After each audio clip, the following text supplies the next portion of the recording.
Hello, my name is Rahul और आज हम लोग पढ़ेंगे जेनेटिक्स एंड प्लांट ब्रीडिंग। तो प्लांट ब्रीडिंग,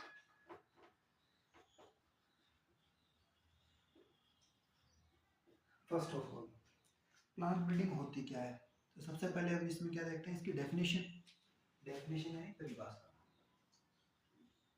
डेफिनेशन क्या होती है इसकी डेफिनेशन होती है कि this is the scientific process in which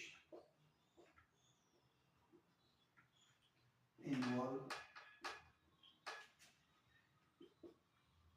changing in plant genome to improve its traits। यानी कि ब्रीडिंग क्या होती है? ब्रीडिंग होती है, ये एक साइंटिफिक प्रोसेस है और जिसके अंदर इन्वॉल्व क्या है, इनके अंदर यानी कि प्लांट के अंदर चेंज करना, और चेंज भी किसमें? जीनोम के अंदर, यानी उनकी जीनी स्ट्रक्चर के अंदर, जीन के अंदर उसमें चेंज करके उसके इम्प्रूवमेंट कर देना, इसमें उसके ट्रेट्स में, उसके लक्षणों के अंदर ही क्या है? प्लांट ब्रीडिंग है। फिर प्लांट ब्रीडिंग के अपने फादर की बात करें, अगर इसके फादर की बात करें तो फादर कौन है? Gregor John Mendel. Gregor John Mendel. अब मेन बात क्या है प्लांट ब्रीडिंग के अंदर? मेन बात ये है कि प्लांट ब्रीडिंग यानी पादप प्रजनन क्या है? पादप प्रजनन है कि यानी कि पूरे प्लांट की जीन के अंदर चेंज करके उसको क्या, उसके स्ट्रक्चर यानी कि उसकी लक्षणों को, उनके ट्रेट्स को इम्प्रूव कर देना। फिर हम आगे देखते हैं प्लांट ब्रीडिंग अपने करते क्यों है, उसके पर्पस क्या है, उसके पर्पस, उद्देश्य, पर्पस या पर्पस।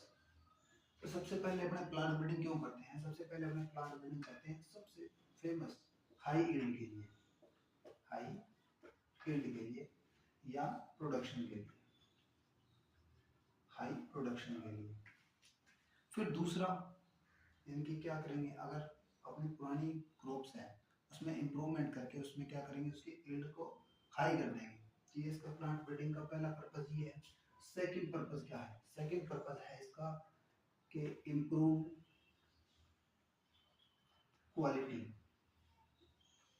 Quality of crop.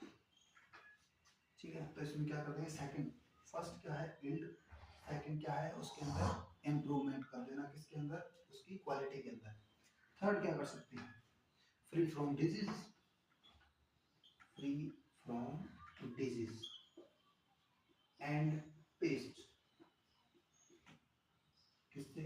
यानी कि उनको बीमारियों से दूर रखना और उनको पेस्ट से दूर रखना, वो इसका क्या है? पर्पस है। यानी कि इसमें क्या होता है, पेस्ट में भी खर्चा लगता है और डिजीज में कंट्रोल में भी खर्चा लगता है। फोर्थ क्या है? फोर्थ है रेजिस्टेंस इन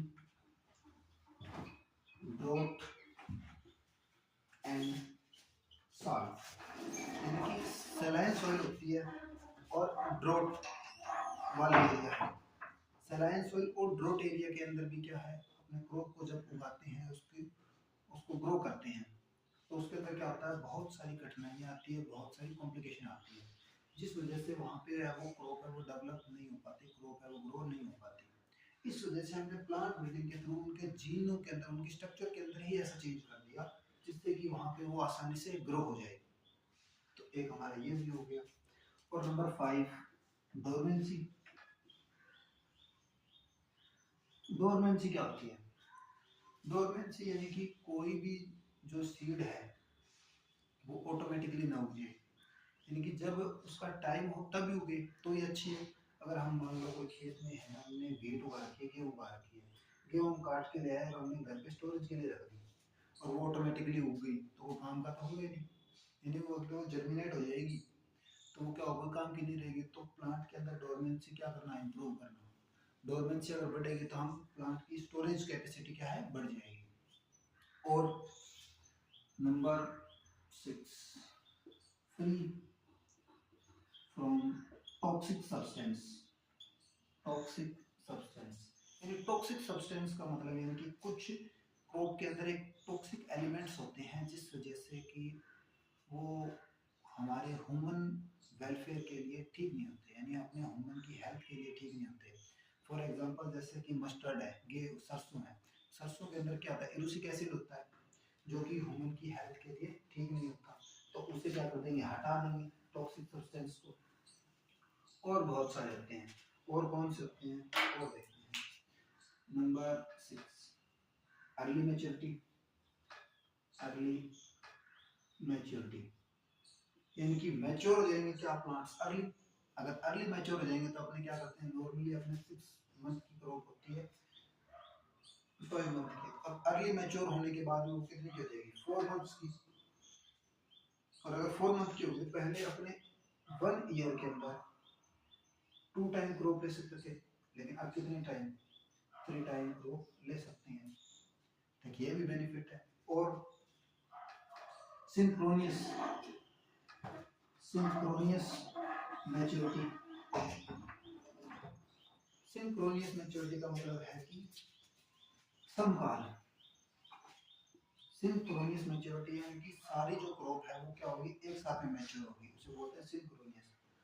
अगर कुछ क्रॉप ऐसी होती है जिनके कुछ प्लांट्स है वो मैच्योर नहीं हो पाते और कुछ प्लांट्स है वो मैच्योर जल्दी हो जाते हैं, तो इस वजह से उनकी हार्वेस्टिंग में भी टाइम लगता है। तो अपने प्लांट ब्रीडिंग के थ्रू ऐसी वैरायटी डेवलप कर सकते हैं जिसके अंदर ऑल क्रॉप्स यानी क्रॉप के सारे प्लांट हैं वो क्या हो जाएंगे,